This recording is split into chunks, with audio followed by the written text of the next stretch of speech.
Hey y'all, love bugs. Welcome back. This is part 2 of Thyroid Chronicles, right? This is exactly 1 week after surgery. All right. As you can see, like the little pad, whatever the cover up was, I was able to take that off after 3 days. They told me like 3rd day you can remove that. These, I believe that they're called steri strips. They're supposed to fall off when they're done. So I'm actually going to include the video from when I took off the other pad. It was just a little uncomfortable, a little intense, but it came right off. I think it was more so uncomfortable because I didn't know like what was underneath it. You know, like I watched some other videos and I kind of saw people had like a little something right there, but you know, you really don't know how things go until it's over. So I want to take this time to share some of the things that have worked for me, and to actually tell this story, right? Because I decided to record this story just really literally coming home from the hospital. That was part 1, okay? And I haven't spoke on this yet. I've told very few people about this experience and this journey, and I will say that this past year has been a real roller coaster. I think I had a lightweight breakdown, just to be built back up even stronger. I mean, there's so many components to that. So, but in order to not make this a long video, I'm gonna try to stick to the key points that can be helpful to anybody that is possibly going through this, okay? So, and I'm gonna try not to be a crybaby about it, right? Because, like I said, it's just been like a real roller coaster. But remember, no matter how emotional I may get throughout this, at the end of the day, I'm filled with gratitude, okay? So basically, long story short, right, I'm gonna hit up the key points. I started noticing that my thyroid area looked swollen, and like it was like probably the course of like 1 to 2 weeks, my thyroid had been looking kind of swollen, and I was noticing it on camera. Looking, I was like, dang, I think I'm gonna have to go get that checked out because it looks swollen, like something's just not right. And within the course of those 2 weeks of me noticing that my thyroid, the entire thyroid itself was swollen, like you could literally see the butterfly gland, right? And I'm familiar with the endocrine system because the endocrine system is literally what your chakras are, right? As you can see, I'm dealing with the chakras, and I was like, and then suddenly it just ballooned, like, it just got real big suddenly, and I wasn't sure if, like, because my daughter has a ball python, the ball python was on me and actually like kind of signaling like, hey, something's wrong, and she kind of squeezed a little bit, and I didn't know if maybe she squeezed harder than I thought. And you know, of course, you just be trying to figure out like what the hell happened, but that wasn't it. She was actually, it's weird because she was, you know how some dogs can tell you that like you're sick or something like that? I believe that ball pythons are the same. They can kind of indicate that something else is wrong, okay? And I was so nervous because, like I said, this is like happening over the course of a few days. Like 1 week I noticed that it was swollen, and I was like, I think I need to go in. I'm not sure what's going on. I didn't really have any pain. At the time, I had already been feeling kind of weak, and I couldn't really understand why, because I take like a lot of mineral rich supplements and stuff like that, and it's like I wasn't really feeling them. It was like hit and miss, and I was feeling like I had to take more. So anywho, I just went into the emergency room, and at the emergency room, you know, they were like, why are you here, right? Because this is during COVID. This is February 2021, during COVID. And of course, like, everybody's not really coming to the hospital. They got all these partitions in between the chairs, so it's just weird. They were like, why are you here? Like, looking at me like, why are you here? And I pulled my I had like a zip up hoodie. I pulled my hoodie down to show them, and you know, the reaction was like, damn! And so they did a ultrasound. They sent me to go to the ultrasound, and she kind of looked around there, and she was really taking her time looking around in there really good. She looked at both sides. She was like really taking notes and stuff. The doctor who I had saw there, she was like, oh, she said, yeah, that's gonna be the thyroid. Before they sent me, that's gonna be the thyroid. And I was so nervous. And you know, when I'm really nervous, like my energetic wave is so serious that if I'm nervous, anybody around me is really gonna feel it very intensely. And she was like, but don't be nervous, it's not cancer. Okay. And when she said it, like my inner voice, intuition said bullshit, right? And I literally heard my inner intuition say bullshit. And I was like, oh, wait a minute, we don't want it to be bullshit though. We don't want it to be bullshit. I'm laughing right now. All right, I'm laughing right now. But it wasn't shit funny. And after they did that, they gave me paperwork to tell me to go to my primary care doctor to have an immediate follow-up, because the nodule, is what they were calling it at the time, was very large, right? So I called my doctor, and he pulled up the reports or whatever, and he made me an appointment immediately. He did move a little fast. And I went in, and he was a little upset because he was like, you haven't been here, you know, what's going on? So you just had a swelling all of a sudden. I hadn't had any panels done in like 2 years, right? Like 2 years maybe. And I was like, yeah, I've been feeling fine.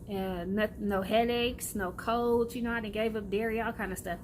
No headaches, no colds. And this is what happens. And I kept stressing the fact that it was sudden, like that it got really big suddenly. And he was like, okay, so we're gonna send you to have a biopsy, fine needle biopsy. Okay. And I love YouTube because I'm like watching videos and stuff of like what's a fine needle biopsy and what's gonna happen. I go for the fine needle biopsy. Really, everybody there was very nice. The doctor was really great at it. He did take extra specimens. He was like, I'm going to take extra, we want to get enough, because he was like, one common issue with these tests is that they usually say it's not enough. Okay. He was like, they don't take enough. So he's like, I want to get enough, and I want to make sure that, you know, he has what he needs to be able to give you the biopsy report or whatever. And I was like, well, while you're in there, can't you just go ahead and take it all out with the needle? You know, I was being funny, but I was serious. And he was like, nah, I don't think this needle is big enough. And that's not how you want to handle removing whatever this is, right? So I leave from having the biopsy, and I'm telling you, as soon as they did the biopsy, now if I didn't feel the exact location of the nodule, I'd leave, and oh, that's what I was saying, is that I can feel where the nodule is now. So now that they've stuck it with this needle, like I can feel it like nobody's business. Like I could really feel it. And it was hurting, it was annoying at this time. And some of the things that I was experiencing at this time was not wanting to have anything on my shoulders. Like I wear like a lot of what are they called, satchel type bags, like a lot of strap, put it over your shoulders, you know, strap type of bags. And my purses was really hurting my shoulder. My bra straps were really hurting my shoulder. I'm like a person that's always like bra on, that's how I'm comfortable, and I was wanting to take it off. I was and I couldn't lay particular type of ways. Like I would lay and it was just uncomfortable. So especially after they stuck the needle in there to do the biopsy, it became more uncomfortable for me. And I don't know if everybody experiences that, but that was my experience. Like I knew where it, you know, for certain, I knew the extent of that nodule after that biopsy from him touching it. I went to emergency in February. Now we are at the top of April. Okay. And that's me getting the biopsy. And probably like, I'll just say 5 days later, my doctor calls me. And he is stumbling over his words. And I think I knew that I should have had some tissue over here. But yeah, he's stumbling over his words. And he's like, your biopsy. I actually got a copy of the report because he was stumbling so much and I just needed. I'm the type of person that needs to read and research information. And he was just like, your biopsy came back. We got to get it out of there really quick. And he was like, we're going to need to get it out of there really quickly. He's like, your biopsy came back with hurthle cells. I said, what's a hurthle cell? He was like, cancer. And he was like, I'm going to send you over to surgery immediately. Yeah. So I was like, what? I said, I need a copy of the report, right? And I went the next day to pick up a copy of the report so that I could read, like, what is this hurthle cell stuff, you know? And I'm like Googling everything and trying to gain understanding, okay? The surgeon, the appointment wasn't as soon as I thought it should be, of course, right now, because I'm on edge, I'm nervous. And the first thing, though, that I immediately did, first, let me just get through the story. Let me get through telling you the story. Then I'll kind of go in to talk about techniques and things that work for me, okay?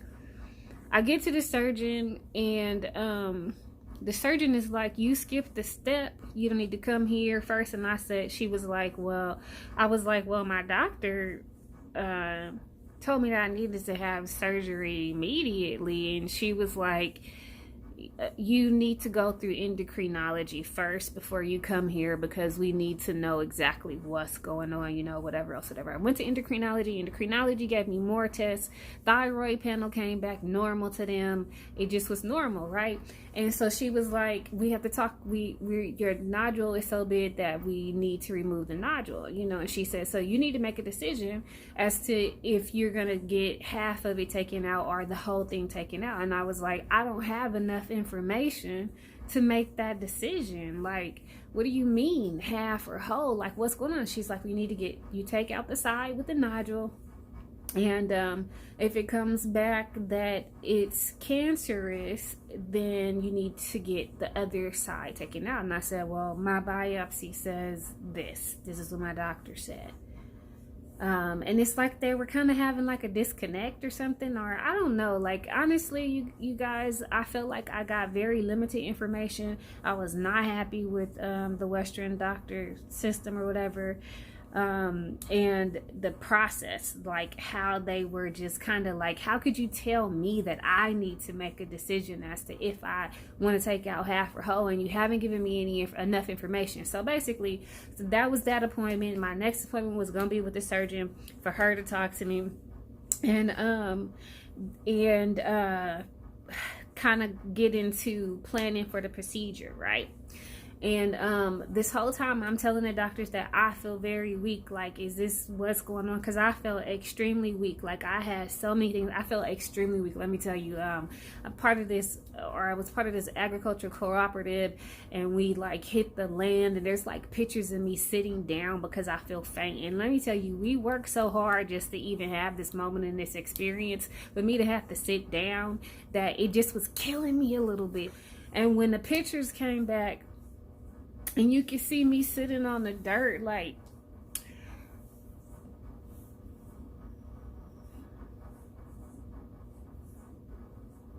yeah, I went from a heavy multitask to just not being able to focus. My hair was feeling fragile. Nails wasn't growing out like how they normally grow out. And I just was in a frail state, and I just kept telling these doctors, like, I feel very weak. Am I supposed to feel like this? And